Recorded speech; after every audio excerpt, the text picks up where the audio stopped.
जनवरी 2026 में president Trump ने पूरी दुनिया के सामने ईरान को धमकी दी कि help is on the way, we are locked and loaded. And by the way, to all Iranian patriots, keep protesting, take over your institutions if possible. And I've canceled all meetings with the Iranian officials until the senseless killing of protesters stops. And all I say to them is help is on its way. You saw that I put tariffs on anybody doing business with Iran. Iran पर हमला almost confirm था। Al Udeid airbase से American troops निकल रहे थे। Aircraft carrier Abraham Lincoln South China Sea से निकलकर middle east जा रहा था। लेकिन फिर कुछ ऐसा हुआ जो किसी ने सोचा नहीं था। फिर क्या हुआ? यूएसए ने ईरान पर हमला करने का अपना इरादा पोस्टपोन कर दिया। Nobody convinced me. I convinced myself. You had yesterday scheduled over 800 hangings. They didn't hang anyone. They canceled the hangings. That had a big impact. United states पीछे हट गया। अगर ये हमला होता तो ये सिर्फ ईरान की कहानी नहीं होती, चाइना अपना रोल प्ले करता।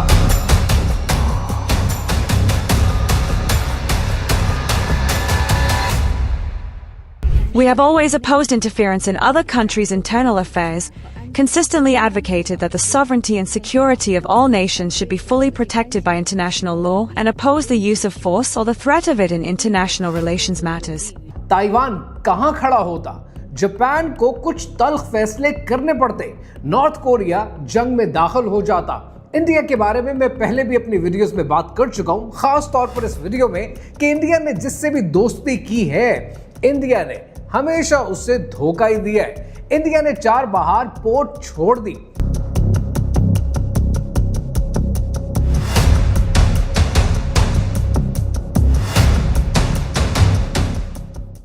On 28th October 2025, as you are aware, the US Department of Treasury had issued a letter outlining the guidance on the conditional sanctions waiver, which is valid till 26th April 2026. We remain engaged with the US side in working out this arrangement. अपनी $120 million की investment छोड़ दी और पाकिस्तान का role वो शायद इतना बढ़ जाता कि दुनिया की कोई ताकत नहीं चाहती थी। तो सवाल फिर भी अपनी जगह कायम है कि प्रेसिडेंट ट्रंप ने ईरान पर हमला क्यों नहीं किया? ईरान पर हमला करने से उसे किसने रोका? और क्या ग्रेटर इजराइल का जो प्लान बन रहा था वो कैंसिल हो गया, डिले हो गया या चेंज हो गया? और इस कहानी में मौजूद जितने टेंजेंट्स हैं, वो टेंजेंट्स क्या बताते हैं कि आने वाले दिनों में क्या होने वाला है? कहानी क्या है, आइए समझते हैं।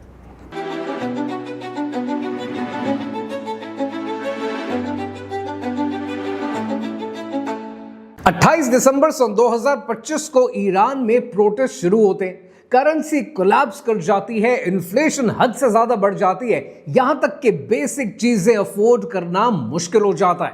लेकिन जैसे जैसे दिन गुजरे, प्रोटेस्ट पॉलिटिकल हो गया।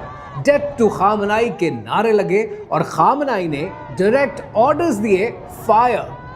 Human rights activist news agency Iran international, CNBC, इन सब के मुताबिक 8 और 9 जनवरी 2026 की 2 रातें, ह्यूमन राइट्स ग्रुप कहता है कि 3000 से 12000 तक लोग मरे हैं। प्रेसिडेंट ट्रंप ने 13 जनवरी को कहा कि help is on the way, take over the institutions. And by the way, to all Iranian patriots, keep protesting, take over your institutions if possible. And I've canceled all meetings with the Iranian officials until the senseless killing of protesters stops. And all I say to them is help is on its way. You saw that I put tariffs on anybody doing business with Iran. American troops जो already Qatar में मौजूद थे, अल उदैद base के ऊपर, अल उदैद base Qatar से उन्होंने evacuate करना शुरू कर दिया। USS Abraham Lincoln strike group जो साउथ चाइना सी में मौजूद था, उसे ऑर्डर्स मिलते हैं कि मिडिल ईस्ट की तरफ रवाना हो जाओ। स्टेट डिपार्टमेंट ने सऊदी अरेबिया और कुवैत में अमेरिकन को वार्निंग जारी कर दी कि हमला इमिनेंट है, देयर इज नो क्वेश्चन कि यह हमला नहीं होगा। अब जरा सोचिए कि अगर यह हमला हो जाता तो पूरी दुनिया में तेल की कीमत कहां पहुंचती? शायद पाकिस्तान के अंदर तेल 500 रुपए क्रॉस कर जाता और शॉर्ट टर्म में हमें इसका बहुत ज्यादा नुकसान होता। लॉन्ग टर्म में अगर देखें तो ग्लोबल रिसेशन आ जाता, जो शायद इस वक्त दुनिया में कोई मुल्क भी अफोर्ड नहीं कर सकता है। यह हमला पूरी दुनिया की इकोनॉमीज को हिला कर रख देता। सवाल फिर भी अपनी जगह कायम है कि प्रेसिडेंट ट्रंप को किसने रोका?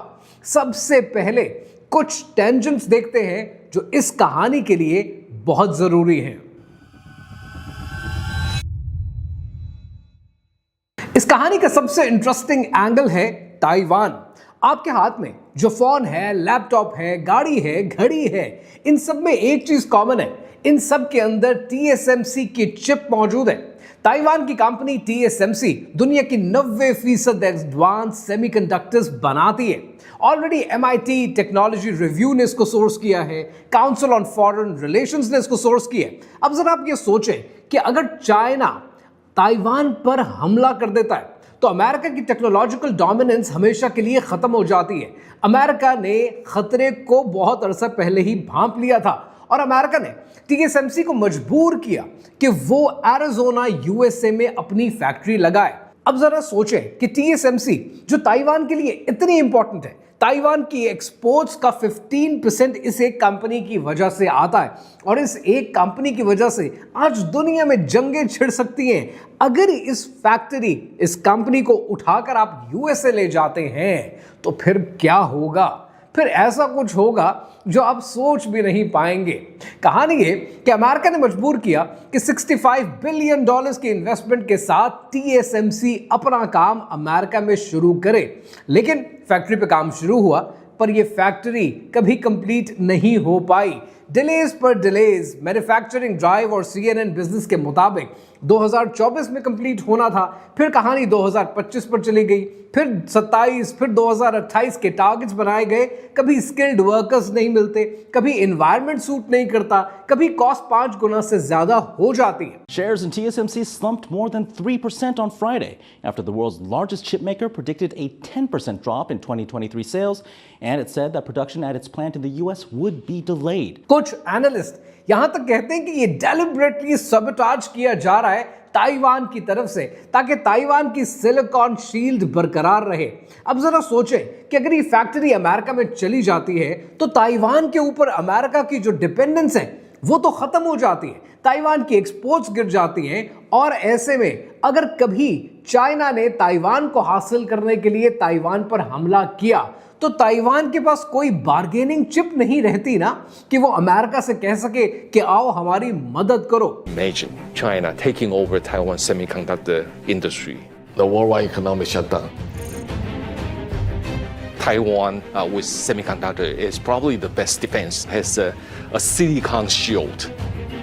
अब सोचिए कि अगर ईरान पर हमला होता है तो चाइना की ऑयल सप्लाई लाइन खत्म हो जाती है। ईरान चाइना का मेजर ऑयल सप्लायर है और चाइना के पास ऑप्शन मिलता है कि वो ताइवान पर कब्जा करे, TSMC हासिल करे और अपनी टेक इंडस्ट्री को बचाए और अमेरिका की टेक्नोलॉजिकल डोमिनेंस को खत्म करे। स्टिनसन सेंटर कहता है कि अगर TSMC चाइना के कंट्रोल में आ जाती है तो अमेरिका की 92%, 92% एडवांस चिप्स चाइना के हाथ आ जाती हैं।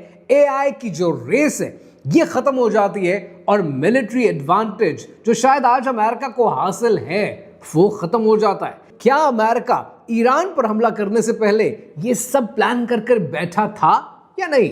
इस कहानी का एक और टेंजेंट है और वो टेंजेंट है जापान कोरिया को लेकर। अब जरा उसे समझते हैं। कहानी का दूसरा इंटरेस्टिंग टेंजेंट है जापान। जापान ताइवान का स्ट्रॉन्गेस्ट एलाय है और अगर चाइना हमला करता है ताइवान के ऊपर तो जापान ऑटोमेटिकली इंगेज हो जाता है। जापान ने ऑलरेडी अपना मिसाइल प्रोग्राम बढ़ा दिया है, डिफेंस का बजट रिकॉर्ड हाई कर दिया है और वर्ल्ड वॉर 2 के बाद जापान पहली बार ऑफेंसिव कैपेबिलिटीज बिल्ड कर रहा है। जो लोग जापान को पीस लविंग कहते हैं, मोहब्बत से भरा मुल्क, अमन से भरा मुल्क कहते हैं, वो जापान के इंपीरियल मिशंस को, इंपीरियल टारगेट्स को भूल जाते हैं। वो भूल जाते हैं कि वर्ल्ड वॉर II में जापान की तारीख क्या थी। Japan has successfully created that impression और साइकोलॉजी में इसे जापान इफेक्ट कहते हैं। I'll be talking more about Japan effect in some other video. लेकिन यहां पर जो इंपॉर्टेंट है वो नॉर्थ कोरिया को समझना है। नॉर्थ कोरिया के अंदर किम जॉन उन इस मौके का इंतजार कर रहा है। नॉर्थ कोरिया चाइना का स्ट्रॉन्गेस्ट अलाय है और अगर चाइना के कहने पर, वो इतना डिपेंडेंट है चाइना पर, चाइना के कहने पर अगर इमेजिन करें कि अमेरिका ईरान पर अटैक करता है, चाइना की सप्लाई लाइन टूट जाती है और चाइना के पुश करने पर नॉर्थ कोरिया साउथ कोरिया पर हमला कर देता है एज अ रिएक्शन कि चाइना की सप्लाई लाइन टूटी है, तो नतीजा क्या निकलता है? अमेरिका को साउथ कोरिया को प्रोटेक्ट करने के लिए आना पड़ेगा। ग्लोबल इन्फ्लेशन अपनी जगह है, लेकिन अमेरिका किस किस फ्रंट पे लड़ेगा? अमेरिका की मिलिट्री कैपेबिलिटी थिन हो जाएगी। अमेरिका कहां कहां लड़ेगा? ईरान के ऊपर हमले का मतलब है ग्लोबल वॉर, और ये सिर्फ साउथ ईस्ट की या मिडिल ईस्ट की कहानी नहीं रहती। लेकिन यहां पर एक और इंपॉर्टेंट एंगल है, और वो एंगल है इसराइल को लेकर। सब सोच रहे थे कि इसराइल पुश करेगा कि अमेरिका इस जंग में एंगेज हो जाए, अमेरिका को इस वॉर में एंगेज करने की भरपूर कोशिश करेगा, ईरान पर अटैक में यूएसए की मदद करेगा। लेकिन न्यूयॉर्क टाइम्स की रिपोर्ट के मुताबिक नेतन्याहू ने खुद ट्रंप को कॉल करके कहा है, वेट, अभी नहीं करना। क्यों? उसके 3 मेजर इंपॉर्टेंट पॉइंट्स हैं। पहला पॉइंट ये है जो आपको समझना चाहिए, वो ये है कि इसराइल के पास मिसाइल डिफेंस कैपेबिलिटीज मौजूद हैं। लेकिन जून 2025 में जब ईरान और इसराइल 12 दिन की जंग में एंगेज हो गए, तब इसराइल का ठीक ठाक नुकसान हुआ। इसराइल के पास टेक्नोलॉजी तो मौजूद है, लेकिन अभी तक चीजें रेडी नहीं है एक और जंग में जाने के लिए। इसराइल इस वक्त टाइम गेन करना चाहता है, and that's why Netanyahu is pushing कि ये वक्त ठीक नहीं है। दूसरा इंपॉर्टेंट पॉइंट जो आपको पता होना चाहिए वो ये कि इसराइल को लगता है कि यूएसए का plan is not strong enough, और ये ऑटोमेटिकली पूरे खित्ते को डिस्टेबलाइज कर देगा, जहां पर इसराइल मेजर पावर हासिल करने के लिए तैयार इस वक्त नहीं है। और तीसरा इंपॉर्टेंट पॉइंट कि अटैक से ईरान में करंट रिजीम को एक्सक्यूज मिल जाएगा, प्रोटेस्ट से अटेंशन डाइवर्ट हो जाएगी, रिजीम चेंज फिर भी नहीं होगी। लेकिन एक और इंपॉर्टेंट एंगल है, और वो एंगल है पाकिस्तान को लेकर। लेकिन पाकिस्तान के एंगल को समझने से पहले मिडिल ईस्टर्न एंगेजमेंट को समझते हैं। AFP ने रिपोर्ट किया है कि सऊदी अरेबिया, कतर और ओमान ने ट्रंप को रोकने के लिए long frantic diplomatic last minute efforts की हैं। और AFP यहां तक कहता है कि उनका मैसेज था कि give Iran a chance to show good intention, वरना ग्रेव ब्लोबैक्स आएंगे रीजन के अंदर। यहां तक टेंशन थी कि यूएस के सेनेटर लिंडसे ग्रेहम इतने नाराज हुए कि उन्होंने कहा कि America should dramatically rethink alliance with so called Arab allies, कि हमें बार बार रोक रहे हैं, हम जंग में जाना चाहते हैं, हम करें क्या? लेकिन यहां पर जो सबसे इंपॉर्टेंट कहानी है जो आपको पता होनी चाहिए वो पाकिस्तान को लेकर है। अब समझते हैं कहानी का सबसे इंपॉर्टेंट टेंशन जो पाकिस्तान से रिलेटेड है। ईरान के एम्बेसडर टू पाकिस्तान रजा अमीरी मुकद्दम ने अनाउंस किया है कि ट्रंप ने तेहरान को मैसेज भेजा है कि वी विल नॉट अटैक। ये मैसेज पाकिस्तान के थ्रू गया है। पाकिस्तान ने बैक चैनल डिप्लोमेसी में अपना रोल प्ले किया है, और पाकिस्तान की फॉरेन मिनिस्ट्री ने 15 जनवरी को प्रेस ब्रीफिंग में कहा कि we have full confidence in the wisdom of Iranian people and leadership. अब सबसे ज्यादा समझने वाली बात, 17 सितंबर सन 2025 को पाकिस्तान और सऊदी अरेबिया ने strategic mutual defence agreement sign किया। इसका एक क्लॉज है, और वो क्लॉज कहता है कि any aggression against either country shall be considered an aggression against both. ये नेटो के आर्टिकल 5 जैसी लैंग्वेज है। लेकिन इसका एक बैकग्राउंड भी है, और वो बैकग्राउंड है 9 सितंबर सन 2025 जब इसराइल ने दोहा कतर में अटैक किया था, अपनी स्ट्राइक की थी। एक ऐसा मुल्क जहां पर अमेरिका की अल उदैद एयरबेस पहले से मौजूद थी। तब गल्फ कंट्रीज को यह रियलाइज हो गया कि अमेरिका उनकी प्रोटेक्शन के लिए कभी इसराइल के खिलाफ आकर नहीं खड़ा होगा। तब सऊदी अरेबिया ने पाकिस्तान से डील साइन कर ली। पाकिस्तान जो दुनिया का वाहिद न्यूक्लियर पावर कंट्री है। यह डील आपके लिए जरूरी क्यों है? ये डील आपके लिए जरूरी इसलिए है कि पाकिस्तान की इकोनॉमी सऊदी रेमिटेंसेस पर और ऑयल की इंपोर्ट्स पर डिपेंडेंट है।